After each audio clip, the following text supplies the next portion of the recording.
ছোট থেকে এত বড় হয়েছি, বিয়ে হয়ে গেল, 2 ছেলের মা হয়ে গেলাম, ওয়েস্ট বেঙ্গলে এইরকম গরম বাপের জন্মে কখনো শুনিও নি, দেখিও নি। এত গরম, এসি ছাড়লেও মনে হচ্ছে এসির হাওয়াটা পর্যন্ত গরম। এইরকম গরম সত্যি কোথাও দেখা যায় না। মানে মনে হচ্ছিল কি এখন যে দার্জিলিংয়ে যদি একটা জায়গা কিনতে পারতাম কষ্টে মষ্টে, তাহলে ওইখানে গিয়ে থাকতে পারতাম এই গরমের মধ্যে। আবার যখন ঠান্ডা পড়তো আবার এই ওয়েস্ট বেঙ্গলে ফেরত আসতাম নিজের জায়গায়।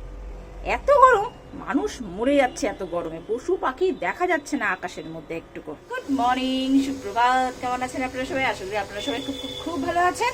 আমরা একদম ভালো নেই, কারণ ওয়েস্ট বেঙ্গলে যা গরম পড়েছে তাতে যদি বলি ভালো আছি, লোকে আমাদের জুতো পিটা করবে। এই জন্য বলতে পারছি না ভালো আছি, ভীষণ খারাপ আছে এই গরমের জন্য।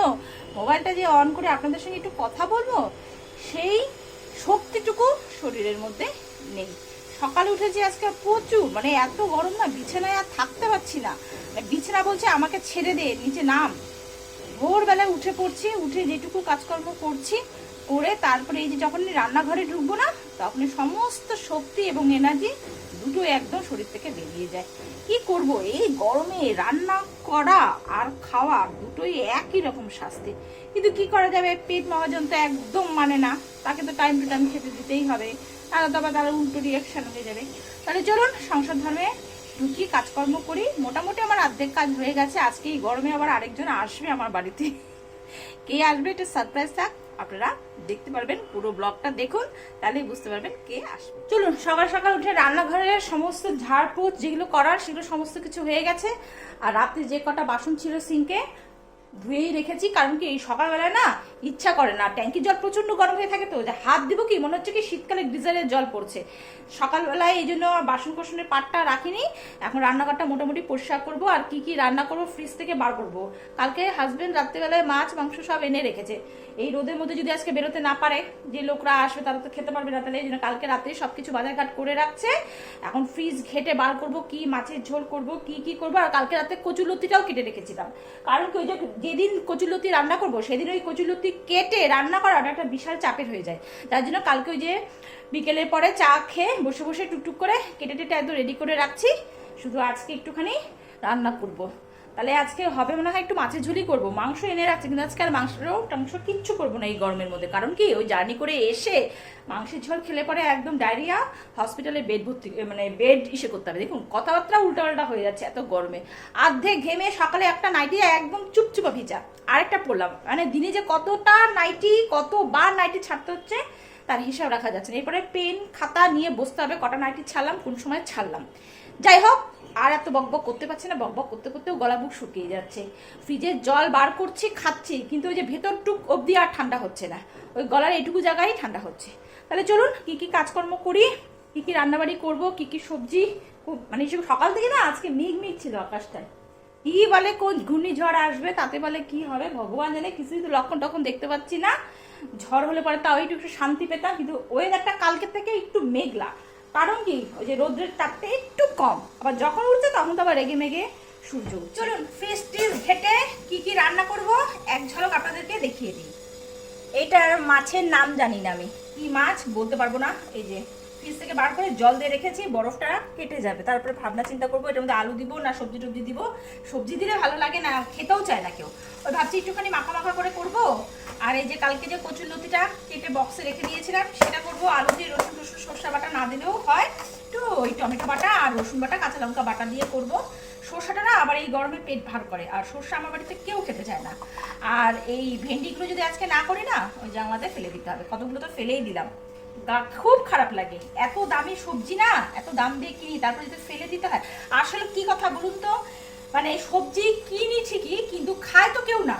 এই গরমে শুধু জিজ্ঞেস করি কি রান্না করবো, ডাল আর আলু ভাজা, ডাল আর আলু ভাজা। তাহলে সবজিগুলো কি করবো আমি বলুন তো? ডাল আর আলু ভাজা যদি প্রত্যেক বেলায় খাওয়া হয়, তাহলে সবজিগুলো তো একটা গতি করতে হবে। আর সবজি খেতে কেউ চায় না। ওই পটল আলু তরকারি করবো, কেউ খাবে না। পটল পোস্ত করবো, কেউ খাবে না। বলবো যে ডাল আর ভাজা, ডাল আর ভাজা। ছোট ছেলে তো একটু আচার দিয়ে খাবে, বড় ছেলে ওই একটু আচার দিয়ে ডাল দিয়ে, একটু আলু ভাজা না হলেও চলে। শুধু ওই সেদিনকে একটু চিংড়ি মাছ করেছিলাম, রেখে দিয়েছিলাম, ছোট ছেলের জন্য দিয়েছে। ও আবার ছোট ছেলে চিংড়ি মাছ হলে আর ওর কিচ্ছু লাগে না, ওই একটু ডাল আর একটু মিষ্টি কুমড়ো আলু ভাজা আর ওই চিংড়ি মাছ দিয়ে খেলো। আর বড় ছেলে তো চিংড়ি মাছ খায় না, যেহেতু ওর অ্যালার্জি, আর সন্তান না খেলে তো মা খেতে পারে না, ওই জন্য আমিও চিংড়ি মাছটা খাইনি এই 2 দিন। ওই কালকে ছোট ছেলেকে খাইয়ে দিয়েছিলাম, সেই থেকে আমিও একটু খেলাম। আর চিংড়ি মাছটা শেষ করে দিয়েছে, ওর বাবাকে বলছি আর চিংড়ি মাছ আনবো না, বড় ছেলে খেতে চায় না, বলে ছোটটাকে ভালোবাসে, তা তো ঠিকই, একজন ভালোবাসে আর একজন ভালোবাসে না। তাহলে বলে দিলাম আজকে দুপুরে মেনু কি কি হবে। আর রাত্রে ওরা আসলে দেখি যদি আর কিছু করি, মনে হয় না গরমের মধ্যে আর কিছু করতে হবে, এই দিয়ে মোটামুটি হয়ে যাবে। গরমের মধ্যে না বেশি খাওয়া যায় না, প্রচন্ড গরম লাগে। তাহলে চলুন এগুলো ধুয়ে টুয়ে রেডি করে তারপরে রান্নাটা চাপাবো। ভাবছি কাজ শুরু করার আগে ন্যাকড়াগুলো একটু ধুয়ে নিই। আর ন্যাকড়াগুলো না এই কদিন এত তেল চিটা হয়েছে না, ধরতে কেমন জানি একটা লাগছে। এই জন্য এগুলোকে আজকে ভালো করে ধুয়ে টুয়ে মেলে দিয়ে রান্না করতে করতে শুকিয়ে যাবে, যে রোদ। আর ওপরে ছাদের উপরে দিতে হবে না, এখানে দিয়ে দিলেই হয়ে যাবে। কিন্তু এইগুলো এত তেল চিটচিটা, ধরতে গা ঘিন ঘিন করে। এত কয়েকদিন বললাম না রান্নাঘরের সঙ্গে তো সম্পর্ক ছিল না, খালি ওই এক তরকারি ভাত, ডাল আর আলু ভাজা করে রান্নাঘরে তালা দিয়ে ওই এসির নিচে চুপচাপ শুয়েছিলাম। কি করবো, গরম সহ্য করতে পারি না, কোনোরকম করে পেটে একটু দিয়ে তারপরে ওই এসির ঘরে। ওই জন্য ন্যাকড়াগুলো ধোয়া হয়নি। তা ভাবলাম যে আজকে রবিবারও রান্নাবাড়ি শুরু করার আগেই এগুলোকে একটুখানি গরম জলের মধ্যে চুবিয়ে রাখি, একটু গরম হবে, তারপরে একটু গলা দিলে সমস্ত নোংরা টোংরাগুলো বেরিয়ে যাবে। নাহলে না কেমন লাগে দেখতে, বলবে কি বউটা কি নোংরা। কিন্তু এই যে গরমের মধ্যে যে কাজ করতে ইচ্ছা করে না, ওই এসির নিচে বসে থাকতে ইচ্ছা করে, এটা তো আর লোকে জানবে না, যারা গরম সহ্য করতে পারে না তারা জানবে, তাই না? আসলে এতদিন ভিডিও করা হয়নি তো, এই জন্য আপনাদেরকে দেখানো হয়নি কি কি জিনিস কিনেছিলাম। এই একটা স্যান্ডউইচ মেকার কিনেছি, আমার ছেলে তো যে বললাম স্যান্ডউইচ আর নানান রকম খেতে বেশি ভালোবাসে, ওই এতদিন তো তাওয়ার মধ্যেই করে দিতাম। যাই হোক, একটা স্যান্ডউইচ মেকার এনেছি, আর একটা এগ বয়েলের একটা জিনিস এনেছি 7টা। এখানে এটা হচ্ছে মেজারমেন্ট কাপ, আর এটার মধ্যে জল দিয়ে ডিমের পোচ করে। এখনো পর্যন্ত আমি ডিমের পোচ করিনি। এটা কি ফেটেই গেল নাকি? না, ফাটেনি, আমি ভাবছি কি ফেটে গেছে, একটা দাগ হয়েছে না, ফেটে গেছে। এটা হচ্ছে মেজারমেন্ট কাপ, খুব সুন্দর কিন্তু ডিম হয়, মানে ছুলতে কোনো অসুবিধা হয় না, আর একদম শক্ত হয় না, সুন্দর নরম তুনতুনে ডিমের সেদ্ধ হয়, ডিমটা সেদ্ধ হয়। এই জন্য এই একটা কিনেছি, আর একটা স্যান্ডউইচ মেকার কিনেছি, আর টুকটাক কিনেছি, সেগুলো সব ইউজ করা হয়ে গেছে। ওই ইউজ করতে করতে যখন সময় পাবো তখন আপনাদেরকে দেখিয়ে দেবো। আর একটা প্রেশার কুকার কিনেছি, একটা তো স্টিলের প্রেশার কুকার আছে, এটাকে বেশি একটা বহন করতে পারি না, কারণ এখন হাত অত শক্ত সামর্থ্য নেই, হাত একদম ধরে যায়, স্পন্ডালাইসিস ধরার পরে না এখন ঘাড়েও স্পন্ডালাইসিস ধরেছে। ওই জন্য এখন আর স্টিলের প্রেশার কুকারটা আমি ইউজ করতে বেশি একটা পারি না, ওই জন্য ওটা ভাতের জন্য রেখেছি। আর একটা ননস্টিকের প্রেশার কুকার কিনেছি, বেশি একটা মাছতে বুঝতে হবে না। আর রৌদ্রটা দেখুন একবার উঠছে নামছে। আর আমার অবস্থা দেখবেন, চলুন এক ঝলকে আপনাদেরকে দেখি। দেখুন কি অবস্থা ঘেমে, মানে এই নাইটিটা মনে হয় এখন আমার ছাড়তে হবে।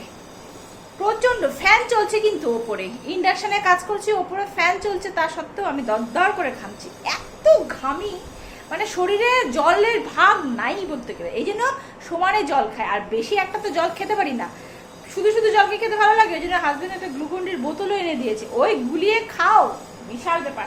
ছেলেকে বলেছিলাম সেদিনকে একটু গ্লুকন্ডি জল খাওয়া। আমার একটা এত বড় একটা স্টিলের মগ আছে, প্রায় 1 লিটার, ও কি করেছে ওই 1 লিটার মগটার মধ্যে জল দিয়ে গ্লুকন্ডি। আমি জল খেতে খেতে দুপুরে আর ভাত খেতে পারলাম না, ওই জল খেয়েই পেট ভরিয়ে দিলাম। মানে কি তুমি তো এত ঘামছো, তোমার তো জল খাওয়া দরকার। আমি তুই যার জন্য কি এত বড় একটা স্টিলের মগের মধ্যে জল আনবি, যে অর্ধেক জল আমার খেয়েই পেট ভরে গেল। যাই হোক, বাচ্চা মানুষ, ওরা তো বোঝে টোঝে না, নিয়ে আসছে যে এটাই বিশাল, তাই না? চলুন কাজকর্মগুলো করি। ফ্রিজটা খুললাম যে দেখি সবজি টবজিগুলো ঠিকঠাক আছে কিনা, রান্না করার জিনিসগুলো কি কি আছে দেখতে গিয়ে দেখলাম ফ্রিজটা অবস্থা খুব খারাপ। এতদিন তো কোনো কাজকর্ম করিনি, খেয়ে এক তরকারি ভাত করেছি আর এসির নিচে ছিলাম, কিন্তু আজকে ফ্রিজটা না মোটামুটি পরিষ্কার করলাম, নাহলে না বিচ্ছিরি, এই দাগ তুলতে গিয়ে আমার একদম জীবন কয়লা হয়ে যাবে। ওই জন্য মোটামুটি পরিষ্কার করলাম, করে রাখলাম, যেদিন ডিপ ক্লিন করবো সেদিন করবো। আজকে মোটামুটি একটু, মানে যাতে চোখে না পড়ে, কেউ যদি এসে ফ্রিজ করে যদি দেখে যে তোমার দেখি ফ্রিজে কি কি আছে, খুলতে গিয়ে যেন একদম ধাক্কাটা না খায়। ওই জন্য উপর দিয়ে মোটামুটি পরিষ্কার করে রাখলাম, তারপরে ডিপ ক্লিন করবো। কালকে বিছানার চাদরগুলো কেটেছি, মানে অনেকদিন ধরে শুতে শুতে ঘামে একটা কেমন হয়ে যায় না, একটু ফ্রেশ বিছানার চাদর টাদর হলে পরে ঘুমটা সুন্দর হয়। তা আমি বিছানার চাদর সাধারণত কি করি, কাছাকাছি করলে পরে তোষক টোষকগুলো রোদে দিবি। কালকে তোষকটা তুলেছি, আমার বড় ছেলে ছোট ছিল যে তুমি কি এই রোদের মধ্যে তোষক রোদে দিবো, আমি ইচ্ছাটা ছিল ওনাকে তোমাকে বের করে দিবো না, তুমি ছাদে যেয়ে বসে থাকো, এই গরমের মধ্যে যদি কেউ তোষক রোদে দেয় সেই তোষকে একটু শোয়া যাবে? মা তুমি বলো, যত এসি চলুক না কেন। আর যে তাহলে দেবো না ভাবছিলাম, ওকে তোমার ইচ্ছা তো ছিলই তোষগুলো রোদে দিয়ে একদম ভাজা ভাজা করে আনা, তাহলে ওই তোষক ভাজা ভাজা করতে গিয়ে আমরাও ভাজা ভাজা হয়ে যাবো রাত্রিবেলা। দিতে দিল না তোষকগুলো, আমি লাগে যদি তোরা থাকবি না ওই কলেজে স্কুলে যাবি, আর ছোট ছেলে তো সামার ভ্যাকেশন পড়েই গেছে, উনি তো এখন একদম 21শে জুন অব্দি বাড়িতেই আমার সঙ্গে সারাদিন আমার মাথা চিবিয়ে চিবিয়ে খাবে। আর বড়টার এখনো বন্ধ হয়নি, বড়টা যায় কলেজে, কিন্তু ওই যে রোদের জন্য বেশি একটা যেতে পারে না। চলুন, অনেক কিছু বক করে ফেললাম, ছেলেদের দুর্নাম করে ফেললাম, আর কি কি রান্না করলাম এক ঝলক দেখিয়ে দিই। সম্পূর্ণ রান্না হয়নি, কালকে একটু চিকেন ছিল, সেটাকে একটু জাল টাল দিয়ে রাখলাম। বুঝতে পারছেন কি তেল, আসলে মাংসটার মধ্যেই তেল, এরকম বড় বড় তেল ছিল। বনমুরগি তো, বনমুরগি খাওয়ার খুব ইচ্ছা ছিল, পেয়েছে তাই বাজার থেকে নিয়ে আসে। এত তেল বেরিয়েছে, মানে না দিলেও মনে হয় হতো। আর এখানে করলাম হচ্ছে ভেন্ডি পোস্ত একদম, আর এখানে কচুরলতি ভাজাভাজি হচ্ছে। এখানে পোস্ত, রসুন, কাঁচা লঙ্কা সব বেটে রেখেছি। এখানে ভাত হয়ে গেছে। এখানে আলু ভাজাটা একটু লবণ দিয়ে রেখে দিয়েছি যাতে একদম ছাড়া ছাড়া হয়। মাছটা হলুদ লবণ রেখে দিয়েছি মেখে। এখন মাছের ঝোলটা করলেই আর আলু ভাজাটা করলেই মোটামুটি হয়ে যাবে। হাজবেন্ড এখন আবার বলছে তার নেমন্তন্ন, সে নেমন্তন্নে গেল। তাহলে তুমি তো আমাকে আগে বলবা, এই বেকার বেকার এতগুলো ভাত গরমের মধ্যে করলাম। না করলেও হতো, কারণ সকালে আজকে ভাত খেয়েছি, এখন এতগুলো ভাত না করলেও হতো। মোটামুটি কারোরই খিদা নেই, আর এই গরমের মধ্যে তো এমনিই খাওয়া যায় না, তাহলে আমি কম করেই করতাম, বা করতামই না, অন্য কিছু খেতাম। কি বলবো, করতে হয় না তো বুঝবে কি করে। চলো তাহলে এগুলো সব কিছু করে টুরে আবার আপনাদের সঙ্গে দেখা হবে বিকেলবেলায়। গুড ইভিনিং সবাইকে। এখন ঘড়ি কাটা বাজে প্রায় 6:40 ঘরে। ওপরে গেছিলাম একটু ছাদে জল দিতে, বাপরে বাপ যে হাওয়া আর মেঘ দেখে ভাবলাম যে যাক আজকে একটু বৃষ্টি হলে একটু নিশ্চিন্ত হবো। কোথায়, একটু হাওয়া দেওয়ার পরেই বন্ধ হয়ে গেল সেই হাওয়া। ঘেমে চেমে তো নিচে আসলাম, এসে সন্ধ্যাবাতি দিলাম। এখন ভাবছি একটু চা খাবো। যাদের আসার কথা তারা এখনও আসেনি, তাদের অপেক্ষা করছি, কিন্তু অপেক্ষা করলে চলবে না। আমার একটুখানি এই সময়টা কফি না খেলে হবে না, কারণ এসে তো ওরা লাল চা পার্টি, আমি একটু কফি খাবো। খেয়ে মাথাটা প্রচণ্ড ব্যথা করছে এদিকটা, জানি না গরমের থেকেই মানে এত ঘামছি না, ঘামার জন্যই মানে ঠান্ডাটা লাগছে। আর এই যে ব্যথা করছে এই জায়গাটা প্রচণ্ডভাবে, এই যে আপনাদের সঙ্গে কথা বলছি আর এই যে ঘামছি সমানে। এসি কিন্তু চলছে। তাই চলুন কফিটা খাই, খেয়েটে তারপর আবার আপনাদের সামনে আসবো। চলুন 9:15 বাজে, যারা যারা আসবে তারা সবাই চলে আসছে। এই যে চা খাওয়া হচ্ছে 9:15টার সময়। সিঙ্গারা বৌদি এদিকে তাকাও।